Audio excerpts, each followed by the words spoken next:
I'm making 3 crucial mistakes in this clip.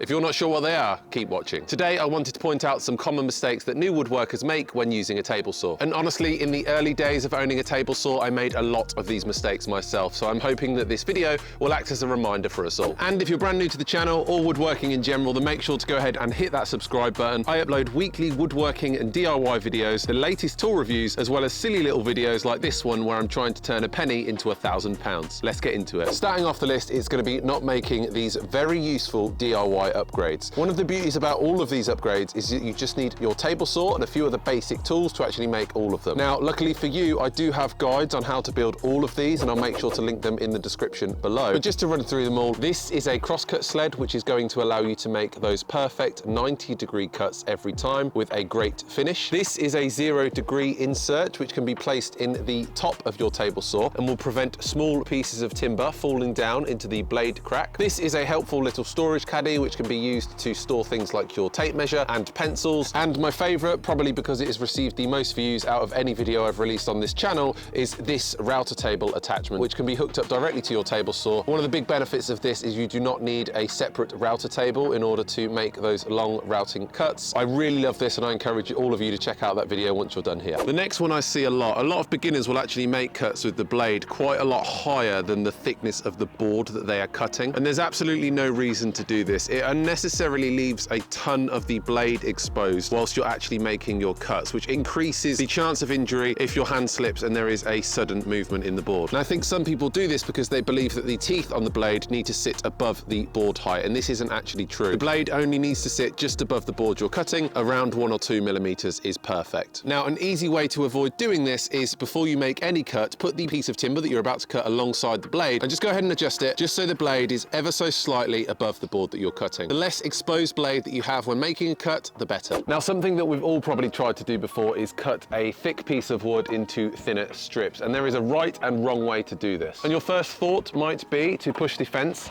right up close to the blade, set it to the width you want, lock it in place, and then push it through. However, this is absolutely not what you want to do. When the fence is so close to the blade, there is a very high chance of kickback, and you want to avoid that at all costs. And the solution to this is to actually cut your thin strips on the offcut side of the blade. I'll show you what I mean. So let's say that I want to cut this piece of wood here into 10mm strips. What I'm going to need to do is go ahead and grab a miter gauge and slide that in here.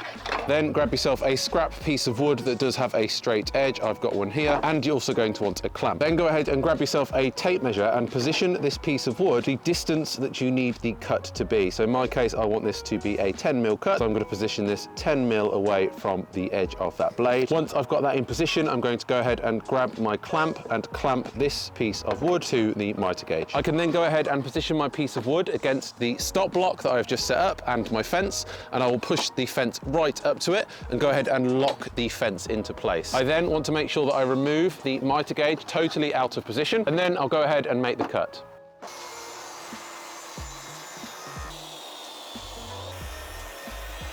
Then what I want to do is go ahead and slide back in my miter gauge, which still has the stop block piece of wood in there. Again, position my piece of wood between it and the fence, unlock the fence, push it right up, lock the fence back in, and again, make another cut.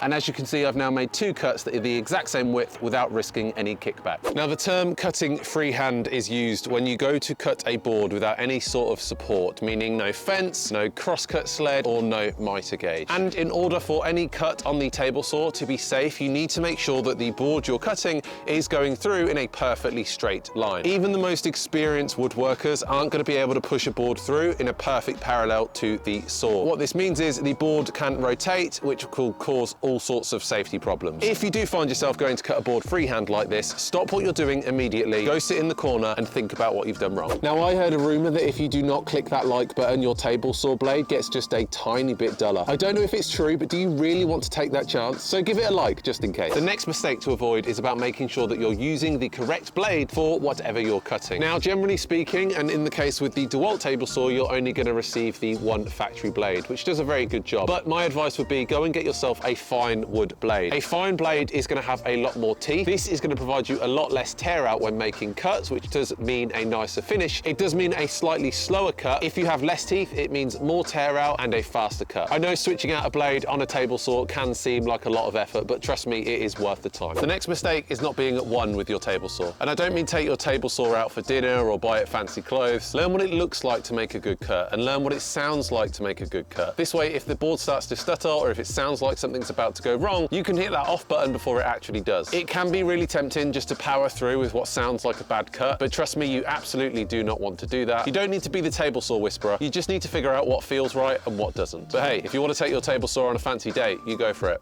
I'm not judging. Now, pretty much every table saw that you buy is going to come with at least one of these push sticks, but my advice would be you need to go ahead and get yourself a second one. You don't need to necessarily buy them. You can make these really easily out of an old piece of timber and a jigsaw or a band saw. There's a lot of templates that you can find online, and I will go ahead and link to one in the description if you're interested in making one yourself. It can be tempting to not use one of these when you're making cuts, but trust me, you are just asking for an injury. One is to apply downward pressure on the piece as well as pushing it through. The other is to apply lateral pressure. Don't apply pleasure. The other is to apply lateral pressure to the wood to keep it tight against the fence. I'll show you what I mean. So take this cut here, for example. I'm going to use one push stick to push the piece I'm cutting against the fence, and this is also applying downwards pressure. The other one is what I'm going to be used to push the board through the blade. And you can see that I made that cut without risking any of my fingers. And last but certainly not least, it's not calibrating your saw in the first place. Now, when you buy a new table saw, you absolutely need to calibrate it, no questions asked. But it's also a very good habit to get into every 6 months or so. To make a lot of these calibrations, you are going to need a set square and some very basic tools. But things like making sure that your blade is 90 degrees to the fence, that the measurement indicator is accurate, and that your fence is parallel to the blade. All of these things are going to make sure that all of your cuts are accurate and your final projects look like you want them to. I do have a video on how to calibrate this saw specifically, and I'll make sure to link that in the description below. It can sound like one of those boring things, but it really is worth taking the time to make sure that your saw is properly calibrated before you make your first cut. A little bonus tip, make sure before you buy your first table saw or upgrade that you watch a decent review. Luckily for you, I have 2 reviews that you can watch next. Until next time, happy building.